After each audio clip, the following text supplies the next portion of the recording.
प्रिय साथियों, नमस्कार। मैं संजू कुमारी सरोज आप सभी का सरोज संपदा चैनल पर सहृदय स्वागत करती हूँ। यूजीसी नेट जून 25 की तैयारी के तहत paper 1 general teaching aptitude top question revision फटाफट के अंतर्गत नेक्स्ट प्रीवियस ईयर क्वेश्चन का बाइलिंगुअल हिंदी एंड इंग्लिश में सेशन साझा करेंगे। सेशन पर नए हैं तो kindly support, like, comment, share करें जिससे एक दूसरे का हौसला अफजाई हो सके। ज़्यादा देर न करते हुए हम सब प्रश्न की ओर चलेंगे। प्रश्न हमारा है 1 नंबर पर। नीचे 2 कथन दिए गए हैं। कथन 1 है, बोधगम्य स्तर पर शिक्षण में विद्यार्थियों को समीक्षात्मक रूप से चिंतन और उनके अधिगम अनुभवों के अनुचिंतन को प्रोत्साहित करना समाविष्ट होता है।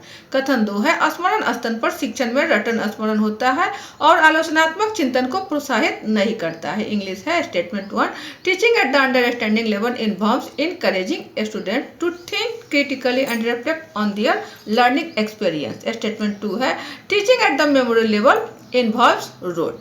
इसमें ABCD में क्या होगा हमारा सही चयन करना है।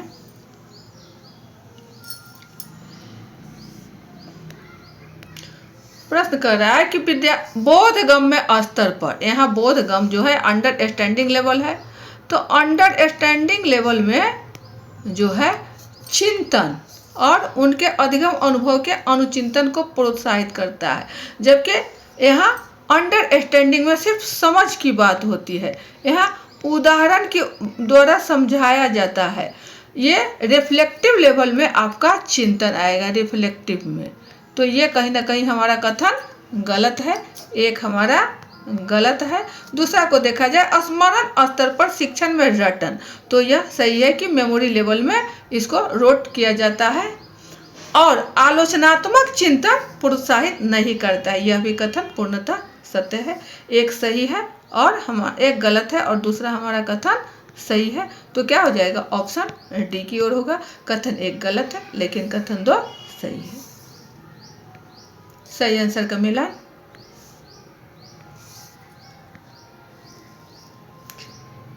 नेक्स्ट है दूसरे नंबर पर, किसी छात्र के प्रदर्शन की उसके पूर्व प्रदर्शन से तुलना करने की प्रक्रिया को क्या कहा जाता है। ए, नैदानिक मूल्यांकन, बी, समकलनात्मक आकलन, सी, स्वमानक आकलन, डी है अनौपचारिक आकलन। इंग्लिश है the process of comparing a student's performance against his her previous performance is known as A, diagnostic evaluation, B, summative evaluation, C, ipsative assessment, D है इनफॉर्मल असेसमेंट। सही विकल्प का चयन करना है। नैदानिक, यहाँ जो डायग्नोस्टिक है, जो बच्चे को कठिनाई का महसूस होता है वहाँ नैदानिक किया जाता है। समकलनात्मक, जो मतलब कि हमारा काम सध गया, वह समाकलन यानी सबसे अंत में समेटिव किया जाता है। यहाँ आपका पूछा जा रहा है कि पूर्व प्रदर्शन से तुलना करने की प्रक्रिया को क्या कहा जाता है, तो ये हो जाएगा आपको इप्सेटिव असेसमेंट। ऑप्शन सी की ओर हो जाएगा, स्वमानक आकलन। अनौपचारिक यहाँ नहीं होगा। सही आंसर का मिलान है।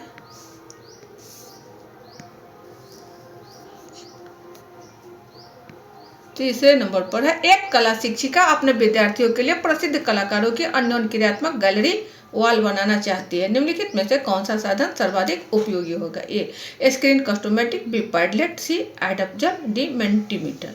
इंग्लिश है an art teacher want to create an interactive gallery wall on famous artist for her students. Which of the following tools would be. A, Screencastomatic, B, Padlet, C, adapter और D है Mentimeter. तो कुछ भी कलाकारी जो किया जाता है इसमें दिए गए विकल्पों में से क्या हो जाएगा, पैडलेट। पैडलेट जो है आपको उसे कुछ गैलरी वॉल पर बनाया जा सकता है। तो सही विकल्प हमारा क्या हो जाएगा, बी हो जाएगा, पैडलेट। सही आंसर का मिलान है।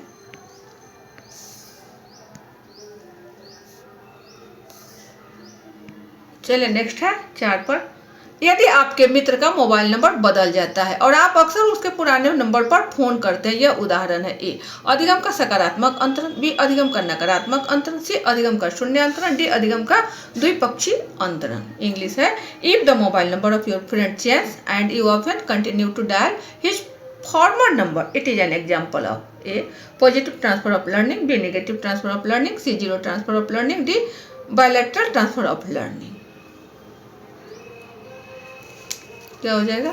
तो जब मोबाइल नंबर बदल गया और हम नए नंबर पर न कर करके वही पुराने नंबर पर रिपीट करते जा रहे हैं, डायल करते जा रहे हैं, तो यहाँ हमारा किसी भी प्रकार का लर्निंग जो है वह नहीं हो रहा है।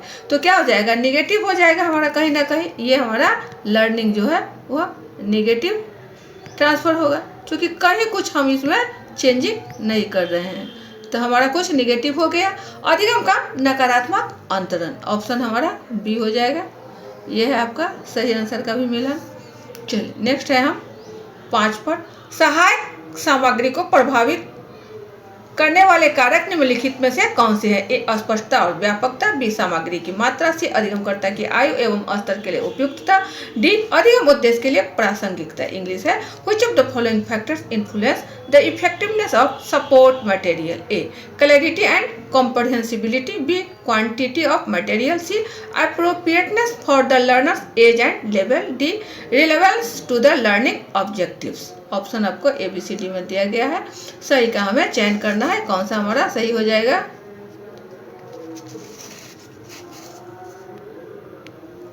चार ऑप्शन दिया गया है। तो प्रभावित करने वाले, जो प्रभावित करने वाले कारक है वह क्या हो जाएगा हमारा? अस्पष्टता और व्यापकता सही है। सामग्री की मात्रा, यहाँ जो कहा जा रहा है कि क्वांटिटी ऑफ मटेरियल, तो इसकी कोई आवश्यकता नहीं है। अधिगमकर्ता की आयु एवं स्तर, जो बच्चे सीखने वाले उसकी आयु क्या है, वह कहाँ तक समझ रहा है, तो उसके स्तर को भी हमें देखना होता है। और उसकी प्रासंगिकता क्या है, उसका एम क्या है, उसका उद्देश्य क्या है, तो ये भी हमारा कहीं ना कहीं सही है। बी हमारा कैंसिल हो जाएगा। तो कहा जा रहा है ऑप्शन A, C और D है, ऑप्शन बी की ओर है, ACD।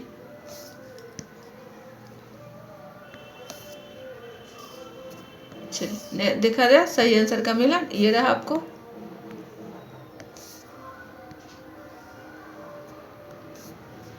नेक्स्ट है 6 पर, निम्नलिखित में से कौन से कारक अधिगमकर्ताओं के अधिगम को प्रभावित करते हैं? ए. पारिवारिक संरचना, बी. सामाजिक आर्थिक स्थिति, सी. सांस्कृतिक पृष्ठभूमि, डी. विद्यालय का प्रकार। इंग्लिश है, which of the following factors affect learning of learners? A. Family structure, B. Socio economic status, C. Cultural background, D. है टाइप ऑफ स्कूल। ऑप्शन आपको दिया गया है ABCD में। अधिगमकर्ता के अधिगम को कौन सा है जो प्रभावित करता है, यही प्रश्न है।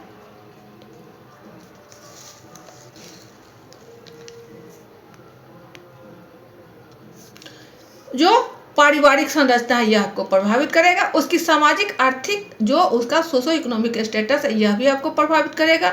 और कल्चरल बैकग्राउंड, सांस्कृतिक पृष्ठभूमि भी करेगा। और विद्यालय का प्रकार भी प्रभावित करेगा कि वह किस प्रकार का विद्यालय है, वहाँ किस प्रकार के टीचर्स है। तो हमारा कहीं ना कहीं ऑप्शन सी की ओर जा रहा है। A सही है, B सही है, C सही है, D भी सही है। आपको ऑप्शन सी की सही आंसर का मिलान है।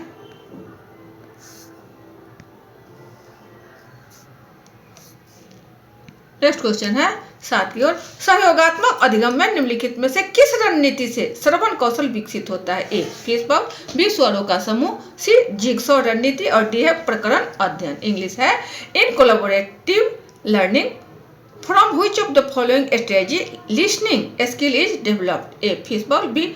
Circle of voices, C. Jigsaw strategy और डी है केस स्टडी। क्या होगा सही हमारा?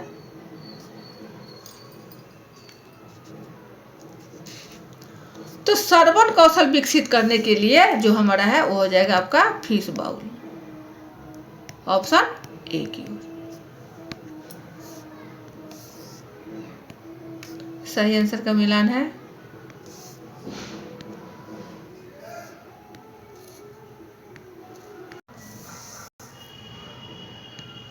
चलिए नेक्स्ट क्वेश्चन है 8 पर, निम्नलिखित में से कौन से स्वमानक आकलन के घटक हैं? ए. स्वयं और समकक्षी का आकलन, बी. अधिगम लक्षण को साझा करना, सी.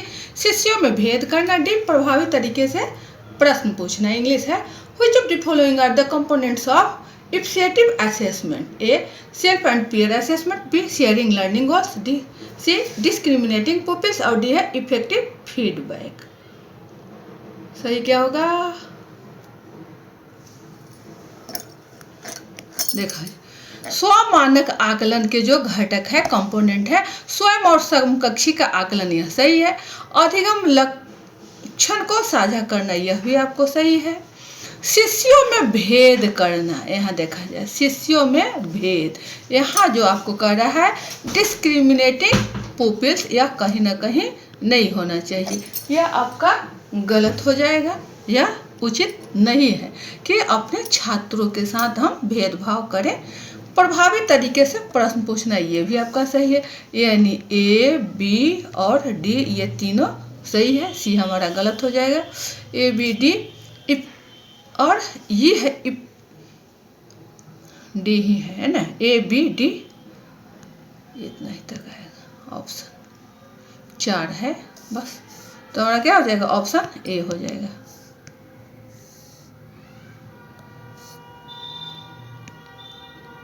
ये रिपीटेड। चलिए नेक्स्ट आएंगे हम सब 9 की ओर। कक्षा में अभिप्रेरणात्मक वातावरण में अभिवृद्धि के उपाय निम्नलिखित में से कौन से हैं? ए विद्यार्थी की अभिरुचि बनाए रखने के लिए निर्देशात्मक रणनीतियों के भिन्न प्रकारों का प्रयोग करना। बी विद्यार्थियों के एक दूसरे के साथ अपने अनुभव एवं अधिगम के साझा करने के अवसर प्रदान करना। सी कक्षा में व्यंग, कटाक्ष और श्रेष्ठ प्रदर्शित करने की अनुमति देना।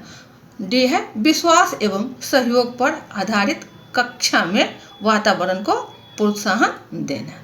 इंग्लिश है which of the following are the ways to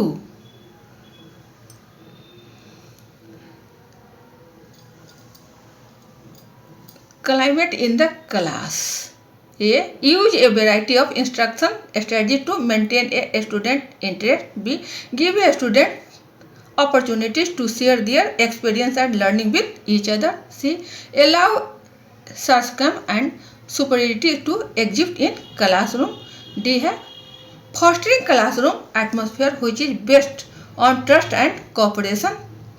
इसमें ABCD का चयन करना है, कौन सा हमारा हो जाएगा 9 का? इसमें कतई नहीं जाना है, पूछा जा रहा है वातावरण में अभिवृद्धि की, कैसे डेवलपमेंट हो छात्र में अभिप्रेरणात्मक, उसको हम मोटिवेट कर सके। तो कक्षा में व्यंग या कटाक्ष, allow sarcasm and superiority to exist in classroom, ये कतई नहीं होना चाहिए कि किसी पर हम कटाक्ष करें, किसी पर हम व्यंग करें। तो हमारा सी जब कैंसिल हो जाएगा तो बच रहा है A B and D, only option C ही हो जाएगा। देखा जाए सही आंसर का मिला, ये आपका सही आंसर। नेक्स्ट है 10 पर मूल्यांकन हेतु अनुष्ठान क्रम रूब्रिक्स की प्रयोग का लाभ निम्नलिखित में से कौन सा है? ए ग्रेडिंग की महत्तर सुगमता, बी ग्रेडिंग में बढ़ी हुई सुसंगतता, सी बढ़ी हुई व्यक्तिपरकता, डी है महत्तर परीक्षण सुरक्षा। इंग्लिश है which of the following is a benefit of using rubrics for evaluation? A greater easy of grading, B increased consistency and in grading, C increased subjectivity और डी है ग्रेटर टेस्ट सिक्योरिटी। इसमें हमारा क्या हो जाएगा? Rubrics का जो है उसमें क्या आता है, सबसे महत्वपूर्ण है आपका कंसिस्टेंसी। कंसिस्टेंसी जो है यह आपको ग्रेडिंग करता है। इंक्रीज ग्रेडिंग कौन चीज में? कंसिस्टेंसी में। ग्रेडिंग में बढ़ी हुई सुसंगतता, ये हमारा रूब्रिक्स के प्रयोग का बेनिफिट है। तो सही विकल्प क्या रहा है? बी की ओर जा रहा है, इंक्रीज्ड कंसिस्टेंसी इन ग्रेडिंग। सही आंसर का मिलान है। तो ये थे आपके कुछ चुनिंदा महत्वपूर्ण प्रश्न टीचिंग एप्टीट्यूड जो प्रीवियस ईयर क्वेश्चन में कहीं ना कहीं पूछे गए हैं यूजीसी नेट के द्वारा। तो इस पर ज़्यादा फोकस करने की आवश्यकता है। इससे संबंधित, इससे संदर्भित क्वेश्चन से या आंसर से आपको प्रश्न पूछे जाने की पूरी संभावना है। तो सेशन पर नए हैं, kindly support, like, comment, share करें जिससे एक दूसरे का हौसला अफजाई हो सके। वीडियो ज़्यादा लंबा न बने, सेशन यहीं वाइंड अप किया जाता है। अगले सेशन में पुनः हम सब अच्छे प्रश्नों को लेकर उपस्थित होंगे। तब तक के लिए जय हिंद, वंदे मातरम। वीडियो वॉच करने के लिए थैंक यू।